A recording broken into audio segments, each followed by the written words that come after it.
In my previous video on King's Cross St Pancras underground station, I mentioned this escalator that leads to the old Metropolitan Line platforms and said there might be another video on the history of that part of the station. Well, here goes. In 1863, the Metropolitan Line opened to connect London's rail termini, with the station being opened here on Pentonville Road to provide a convenient connection for King's Cross.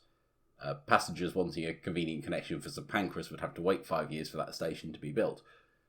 Because the owners of the Metropolitan Line were looking to maximise the amount of trains they could run to recover the costs of their investment, they hooked the line up to just about everything they could find in the hope that it would bring more trains, providing a connection to the Great Northern Railway under King's Cross, and when St Pancras was built they also provided a connection to the Midland Railway underneath that station. Then off to the south they also built a connection to the London, Chatham and Dover Railway south of Farringdon, about where City Thameslink station is today. This meant they could make money by allowing the rail companies to run services over their lines to connect up other parts of the network. This ended up being a victim of its own success, and pretty soon the line was overcrowded. So they added a second set of tracks called the City Widen lines to separate out the underground services from the mainline services. By the 1930s, it was becoming clear that the current station wasn't big enough or in the right place for connecting to either St Pancras or the other deep-level tube lines, so the decision was made to build a new station under the front of St Pancras. Construction was unexpectedly paused by the start of World War II, and then unexpectedly unpaused by an air raid bomb which destroyed the old station, meaning they needed to rush to finish the new one. As the new station wasn't on the widened lines, the mainline services continued to use the original platforms in Pentonville Road. In the 1970s, the connection to the Great Northern Railway was removed and replaced by the new connection to the Northern City Line at Finsbury Park.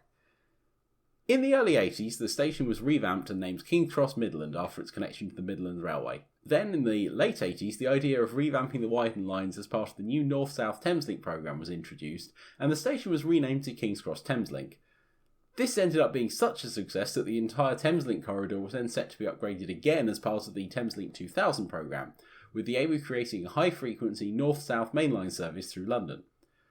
Once again, it was realised that the Pentonville Road site was too small and in the wrong place, so during the refurbishment of St Pancras they dug out a huge box around the existing tunnel and built an entirely new station around the existing track, putting it much closer to St Pancras, although, ironically, much further away from the tube. The old station closed on the 9th of December 2007 and the new St Pancras Thameslink opened the next day, though they stopped calling it Thameslink 2000 by this point. So what's left of the original station today? Well, if you're on a Thameslink train to the south of St Pancras, you can still see the old platforms sort of frozen in time from the day they closed.